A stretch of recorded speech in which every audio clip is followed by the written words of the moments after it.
I'm Jody, and I'm glad that you are joining me again today for this braver vlog, I guess you could call it. I'm working on becoming braver, and my hope is to encourage you to be braver also. I mean, it means that we're not there yet.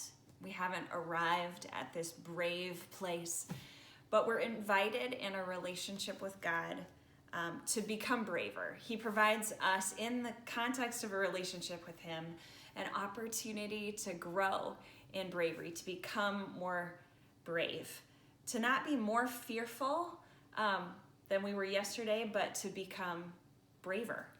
And so, under the care and the just incredible leadership of the Good Shepherd, the Lord, we're invited in that relationship to grow in bravery, to be braver, to live into who He says we are, and to live in the context of a relationship that challenges us and encourages us to follow after Him with bravery.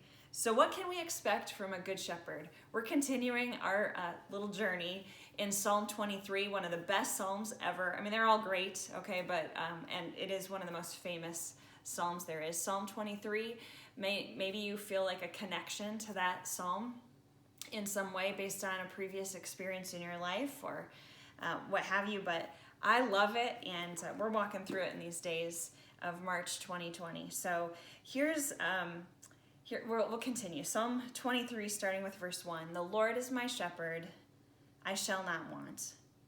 He makes me lie down in green pastures. I think that's so cool, that whole image that He makes us lie down.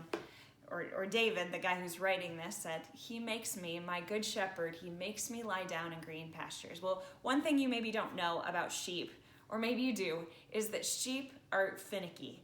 They're really particular, particularly around sleep. They will not settle down and lay down to rest unless the conditions are just right. And I wonder if you are a little bit like me. I'm a little fussy when it comes to getting rest and getting sleep. Like, I don't know how many of you take a pillow with you on vacation. I'm sure I'm not the only one, because you want the pillow, your pillow. Or maybe you need a certain amount of light in your room, or absolutely no light at all when you rest, when you try to sleep. Or some people love music when they try to rest, and some like white noise machines, or some people like absolute quiet. I don't know what you're like, but apparently sheep are particular about the rest that they get and the environment when they experience that rest. Now, the Good Shepherd knows a sheep. He knows their particularities, if that's a word. I think I just made up a word. He knows their uniquenesses. He knows their needs. And David says that my shepherd makes me lie down in green pastures, which kind of causes me to think that even when circumstances aren't just perfect for rest, the sheep he describes find rest no matter the situation under the leadership of the Good Shepherd.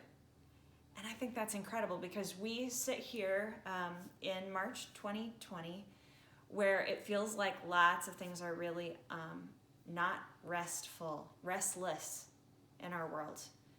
We don't really know what tomorrow is going to bring. We have had a major change in the pace of our lives. Some have slowed down a lot and have gotten a lot quieter. We've been restricted. I hope you're making wise choices and staying home if you can, so that we can prevent flatten the curve. And as our lives have changed, we also wonder what's happening with the economy, or what's going to happen with our health of our neighbors, or our family members, our parents, our grandparents, our friends, ourselves. And so we're thinking about a lot of things differently, I feel like. And the situation isn't perfect for restfulness right now. I mean, you might have a quieter environment, but there's a lot that can get in our head that causes us concern and anxiety and worry and restlessness. And yet our Good Shepherd invites us to find rest in Him. Not in the midst of a perfect situation, but in the midst of the unknown. That's our Good Shepherd, inviting us to rest in Him. So What does rest look like for you? What does the rest that he's inviting you to experience in him look like for you? I would challenge you to think about two things. What are some things that he's encouraging you to stop doing, to cease in doing, so that you can find rest? And maybe what's something that he's encouraging and wants you to do to get after rest, which maybe sounds a little weird, so let me explain. First, maybe what are some things that need to stop a little bit for you? You need some quiet. I mean, even when you're at home, it's possible to fill our homes with noise. And that can be audible noise. It can also be lots of thoughts that just run through our minds. How do we get quiet before the Lord? My sister, who's a social worker, and she's brilliant, by the way, she really wants me to make a video that will help and encourage people to stop and to rest and to get quiet, to make it a practice to take some deep breaths. And so I'm going to do that. I have a YouTube channel that I started. All of this I'm just starting. So anyway, the link, I think I'm going to try to put it underneath me here. I would encourage you to go to that link. And if you just need to get quiet and you need something that helps you sort of have a way to do that better, then check that video out. So I'm going to make that next. But we just need to even set a little alarm for 5 minutes and say, I'm going to just be quiet. Just be quiet. I'm going to be come before God and just try to rest in him, to be quiet. So maybe there's something like that that will be of help to you. Maybe it's a walk by yourself where you can just kind of let your mind be cleared. Take some deep breaths. I mean, that's huge. There's a lot of science around how our breathing affects every other operating system of our body. And so just some big deep breaths and holding it and then letting it out at least 5 times in a row, that makes a big difference, especially if you're getting a little frustrated with the people in your house. Just taking some big deep breaths. Another thing that you might want to think about doing, so this is going to the other side, so what are some things that we might want to stop doing, at least press pause on? And then what are some things that God, our good shepherd, might be inviting us to start or to do in the midst of the rest that we can have? Because sometimes the things we do provide refreshment and rest for us. What is a unique ability that you have? What's something you just love to do, and maybe you've been compromised in your ability due to, or it feels like it, in this short season that you have? What is that unique ability, and how can you make that happen? How can you move forward in making that happen? We had some people show up at our front door, ring our doorbell, and from the sidewalk sang to us today. What a gift that was. I keep reading stories about ways that people are blessing other people, encouraging them, making face masks, doing just kind things for their neighbors, writing letters to people who are in nursing homes. What is something that you can do that will refuel you, that will give you some rest, but it's actually something you're doing? I would encourage you too. I'm no expert on these things, but I know that we need more water, right? Drink water so that your brain can do the work that it needs to do as effectively as possible. Get some exercise. Get the sleep that you need. Laugh. Man, isn't a good laugh so restorative? It gives us rest.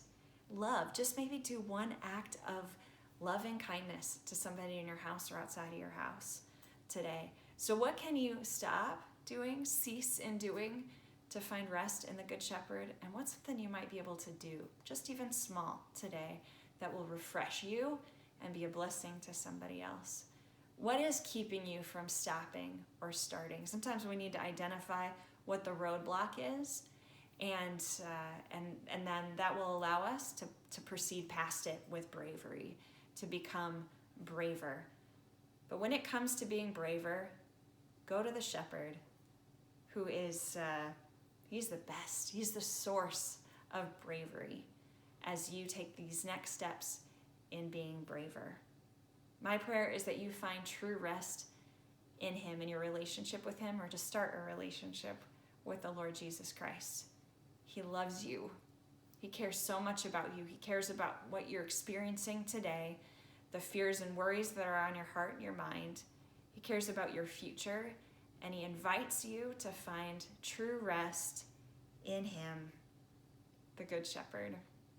A quick shout out to my friend Alyssa, who gave me this shirt a few months ago when I was going through a really hard time.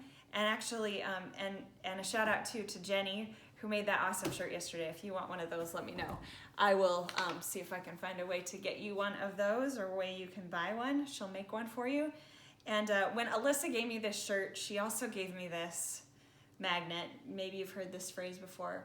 Always remember, you are braver than you think, stronger than you seem, and loved more than you know.